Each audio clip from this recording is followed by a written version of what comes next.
ప్రకాశం గారి గురించి చాలా మందికి తెలియకపోవచ్చు.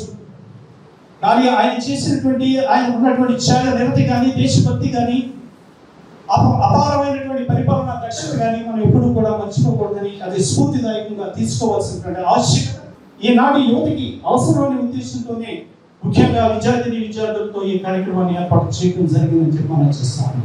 ఒక భోజనశాలను పెట్టి దాని మీద వచ్చేటువంటి అత్యంత తక్కువ ఆదాయంతో పిల్లలందరినీ పోషించినటువంటి మహోన్నతమైనటువంటి వ్యక్తి ప్రకాశం గారి తల్లి అని చెప్పి సందర్భంగా తెలియజేస్తాం. కృషి ఉంటే మనుషులు ఋషులు అవుతారు, మహాపురుషులు అవుతారు అనడానికి ప్రకాశం గారి లాంటి వ్యక్తిని స్ఫూర్తిదాయకంగా తీసుకోవడం ద్వారా ఏ వ్యక్తి అయినా కృషి చేస్తే అత్యున్నత స్థాయికి ఎదగడానికి అవకాశం ఉంటుందనడానికి ఇదే కారణం అని కూడా ఈ సందర్భంగా తెలియజేస్తాం.